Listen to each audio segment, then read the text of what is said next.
Okay. Hi, my loves. I'm listening to a couple other readers because I just don't want the unneeded drama of really getting together and expecting much of anything from anyone. So I'd rather just kind of learn, get some advisement. I do have to clarify, when you do hear someone, so I'm a fortune teller.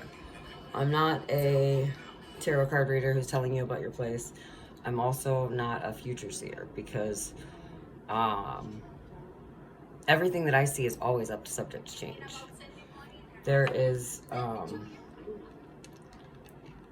are completely quantum expectations of you and me and all of us.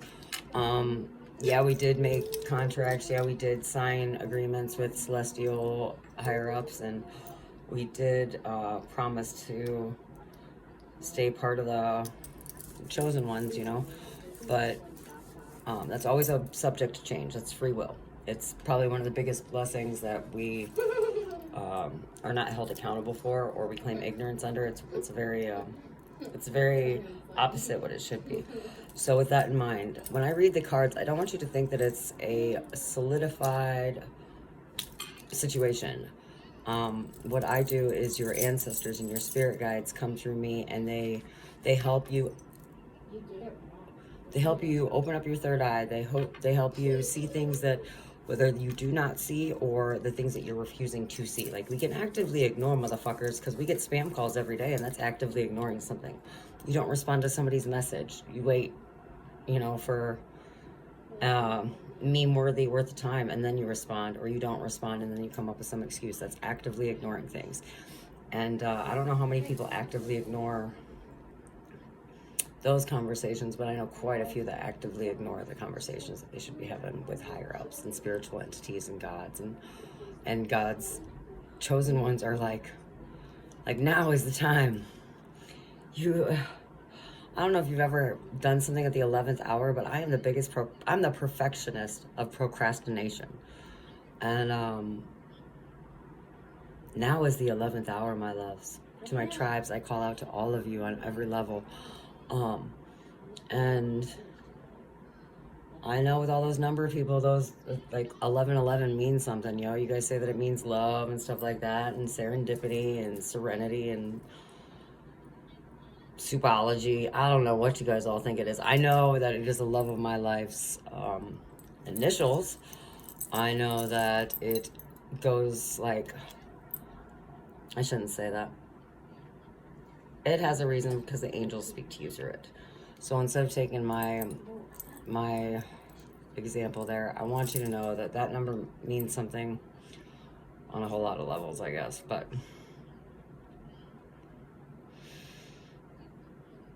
I'll be quiet and not make it about me or about you. I'm going to touch the cards here real quick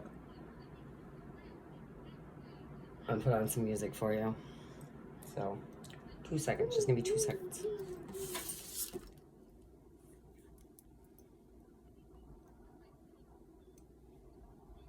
Okay. People done me wrong. Go figure. Yeah, it's bright. Yeah, it is. Take it, like it, take it, like it. My kid took the Lord's name in vain. I had the curtains closed all day. No, take the Lord's name in vain.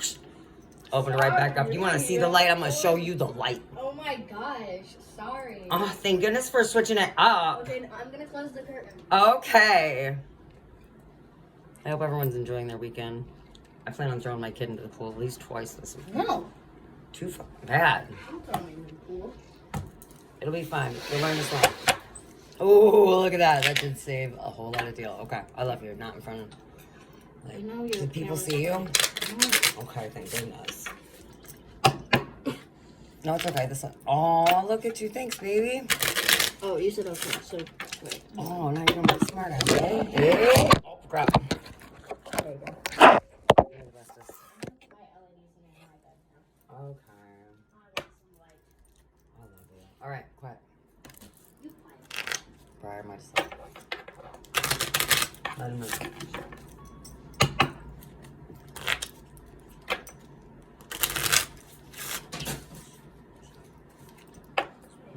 is this? Those nasty bees are tempting me. Oh Lord, but you take me for a fool. Foolish told me I was wrong. Passionate truth manipulated. Just too late. Oh Lord, fueling up the flames, gonna show you what I made of. Breaking every chain that you put on me. Thought I wouldn't change, but I grew on you. 'Cause I will never be what you wanted. This fire's keeping me alive, making me believe I couldn't do without you. Make it hard to leave. You think it's all about you. You know I'll never be what you wanted. This fire, tried to get this weight off on my shoulders, built up on my strength. I'm finally taking over. Complicate, I don't appreciate. Oh Lord, but I ain't going back no more. Fueling up the flames, gonna show you what I made of. Breaking every chain that you put on me. Thought I wouldn't change, but I grew on you. 'Cause I will never be what you wanted. So, like I was just saying, or earlier I was saying, or maybe I was just feeling it, I don't know.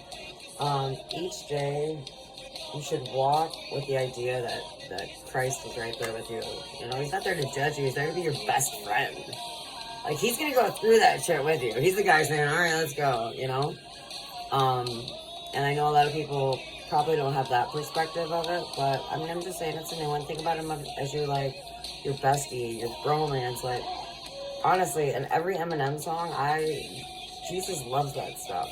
That's how he's felt. If anyone could ever put it into words and help us understand how it felt to be a Christian, that, I mean, I can let you know every song that he throws down on that, because it's some of the most random ones. And that's, as a Christian, not only should I emanate and intimidate, or intimidate what Christ would do in situations, but like, I should spread his message as well, if that makes sense. So his message today is about his Father, which is, I am the Lord your God. I am holding your hand, so do not be afraid. I am here to help you. When the poor and needy are dying of thirst and cannot find water, I, the Lord of Israel, will come to their rescue. I won't forget them. I will make rivers flow on mountain peaks, which I hear is happening in places, and I will send streams to fill the valleys, dry and barren land with flow with springs that become lakes. So where there was no water, God will bring water, and when Jesus comes along, you got wine, and bam!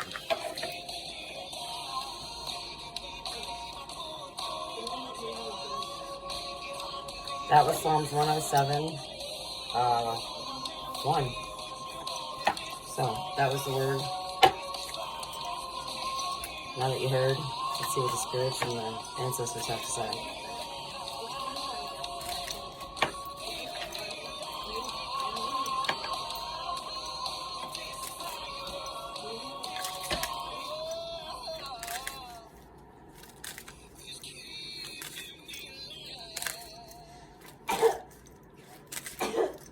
Oh my goodness.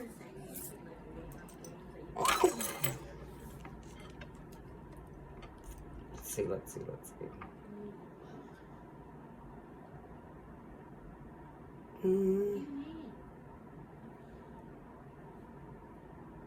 Oh my goodness, what's this? Chris Stapleton, what? Oh, we got some Copperhead. Long way from home.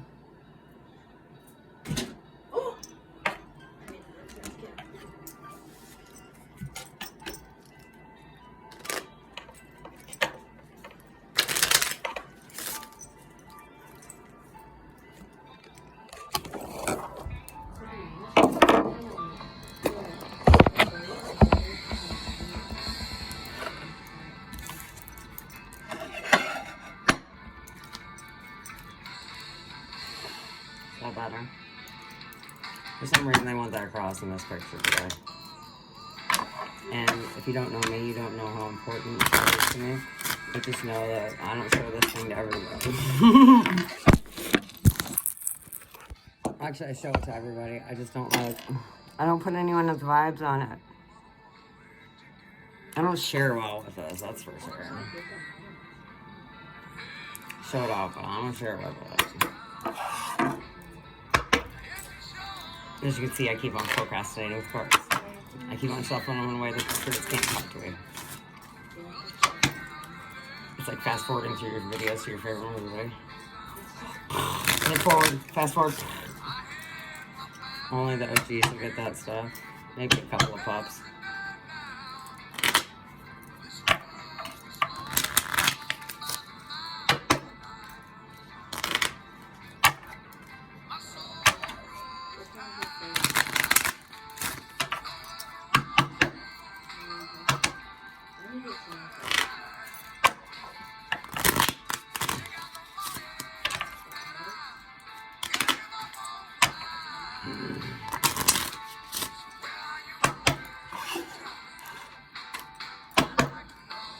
Okay, 3 dots.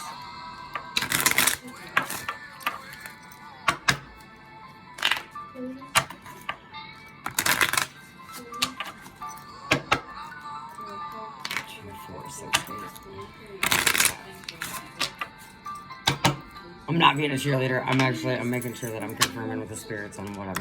Prior my desire. I love you. Voice down. I shouldn't have to tell you again, right?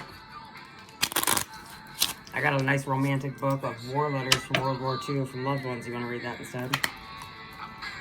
No? Okay. I probably should. You know what I should do, since most of us don't have actual love lives? I should read a chapter out of that, like, every night. And then you can follow along. It'll be like a fortune of day in history full of love. And Bible verses, and make it a whole situation. Because it is pretty amazing to think about love letters that were sent overseas throughout wars, right? You ain't got a heart if you don't think that shit's romantic. If you don't cry at some of those stories in that book, and if you don't cry when soldiers come home to their families, like, we got problems. You and me, personally, we got problems. Because that is so romantic. Oh. The spirits are like, why are you making this fucking video? I'm scared shitless to say this message. Actually, I'm taking pure reverence and trying to be benevolent with situations. Benevolent at 1313. Sorry. The universe and I just have a weird thing. That's not even funny. Are you guys ready for a change? Maybe the ganja that I smoke before this is why I'm being so talkative and so obstinate. And to let you know, for real, like, just because you get a hold of a bitch and she tells you your future, you can change that at any point in time. Do we know this? I just want to make that clear. Like, I don't know who told you guys that your shit is set in stone. Nothing is set in stone at this moment other than the stuff that you can't understand nor can comprehend how they did it. So don't even worry about it. Least of all, your future. That's something you should worry about. Your spirit. Not your, like, how you're going to pay your bills next week. Not, like... Because, I mean, let's be honest. COVID hit us so quick, we shut down like little bitches who couldn't even stand it. So, I would be more worried about your soul than your livelihood. And I would be more worried about your spirit than your profession. But, I'm a fly by the seat of my pants kind of spiritual, psychic, investigation, extravaganza. For your education, entertainment, and overall judgment. Because that's what I keep on hearing that Christians do. And if you want to judge somebody, you can come judge me. I'll tell you my truth. You can't pity me, and you can't feel sorry for me, and you can't get mad at me. But you can judge me. Be good to yourself and others until I figure out what this message is.